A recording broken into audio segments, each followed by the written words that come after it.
What's going on YouTube, fam? It's your boy Tony 2 times, and we back with another episode of Hood Tales, man. Before I start, be sure to tap that like button. Definitely watch this video to the end to hear the full story and all the details in the case. It's a lot of twists and turns in this one, so keep up with me. For my day one fam, y'all already know it's all love. Thanks for tuning back into another episode. If you're new to the channel and you feeling the content, feel free to subscribe. Definitely hit that notification bell so you can be notified every time we drop a new video. Oh yeah, feel free to share the channel and the content with your peoples. Everybody is welcome. With that being said, let's get right into the story. When most people decide they want to jump into the streets, more than likely it's to make some fast money. Depending what part of the world you live in and how your city operates, it's multiple ways to make a few dollars. Of course, you have the trappers, individuals that know how to get their hands on product, take it to the block, and feed the streets, because it's all about supply and demand. And that's how they eat. Or the scammers. They make their bread finessing, getting over, whether it's on a person, cracking cards, or finding loopholes in the system. Where I'm from, you even got hitmen or paid shooters. They don't even have to know their target. If a person drops a bag, they will hunt until the job is done, because for them, it's all business, not personal. But it's all a food chain, because you also have the robbers or stick-up kids. They wait in the cut, watch everybody else make money however they choose to get it, and they come and take it. Some consider that being the lowest form in the streets. They might even consider them cruddy or thieves. But it's always been every man for themselves. In the jungle with all type of predators to eat, some feel like they gotta become a lion. But when you choose to live a street life, nobody is above the food chain, and even hunters can become prey. And on this episode of Hood Tales, we'll be taking it to Milwaukee, Wisconsin to discuss the case of a stick-up crew who hit all the plugs in their city before they backdoored one of their own. All the way back in 2015, 34-year-old Herman Highshaw, 22-year-old Akeem Williams, 29-year-old Shondell Joshua, and the youngest member of the crew, 18-year-old Demarion Allen, was all trying to navigate the streets of Milwaukee. Most of the men had knew each other for years and had one goal in common: to get some money. Already in the mix, knowing all the hustlers and big dope boys in the city, their way of getting some bread was robbing. They would keep their ears to the streets, find out who had what and how they were moving, and try to catch them slipping. And on December 3rd, 2015, it was business as usual for the crew. A 28-year-old man named Demetrius Baker, nicknamed Michi, name had came across their desk. Michi and his crew had a mobile trap operation where they never used houses so they could stay on the move. They hustled from their cars. In the early morning hours, around 12 a.m., Michi was in a car with one of his homies. When out of nowhere, the car was ambushed with multiple men telling them to kick everything out. Seconds later, over 19 shots went off. Police was called to the scene on North 6th Street by Meineke Avenue, where they found Michi laying in the street suffering from 7 gunshot wounds, and unfortunately, he was pronounced gone on the scene. A witness who called police and placed garbage cans all around Michi's body so he wouldn't get ran over told police a car pulled up. Some men started yanking on the car door, smacked the man who was with Michi with a gun, and he jumped out and ran for help. But he was hit too. Fortunately, he survived his injuries. He was able to tell police it was a robbery. And the men took 33 grams of smack, $2,200, some Cartier glasses, a Pelly Pale coat, and 4 cell phones from Michi. After they shot him, they then threw him out the vehicle and stole the car. Police found the car later on that day in another part of the city. As the community and people who loved Michi was left to grieve, a confidential informant told police they knew exactly who did it, because 3 men were bragging about the hit. They stated they caught Michi slipping. One of the men stated he reached for something, so they shot him. They told police the men were Akeem, Shondell, and Demarion. Police took the information, but held it while they tried to build a case. Months would go by, and the crew was still on the move. On May 14th, 2016, Akeem, Shondell, and Demarion started off the day together.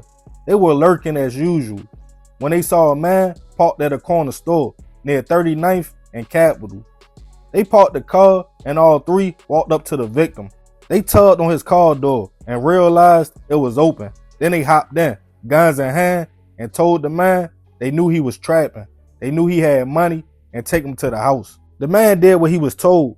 He took them to his apartment, walked in, and at first gave them $300 until one of them got aggressive, started yoking him up and asking him, like, you want to lose your life over this bread? Eventually, the man complied and gave them $5,000 in cash. Fortunately for him, no shots had been let off. The victim told police he was kidnapped and robbed. He gave them surveillance footage from his place. Police felt it was a similar situation to the Michi hit, but they wouldn't have too much time to think about it. The same day, just 2 hours later, the crew had picked up its fourth member and the oldest, Herman, and they were still out lurking. When on North Richard Street, Herman pointed to a man and said he getting money, and I know he's sweet or an easy lick. The crew came up with a plan. Herman and Demarion were parked. Akeem and Shondell were run down on the man they were plotting on. He was at the time 29-year-old Landre Harris. Landre bopped from the corner to a car on the block, not knowing he was being stalked. He got in the passenger side when two men approached the vehicle. They stated, "Give us everything," before shots went off. The driver tried to reverse but hit a tree.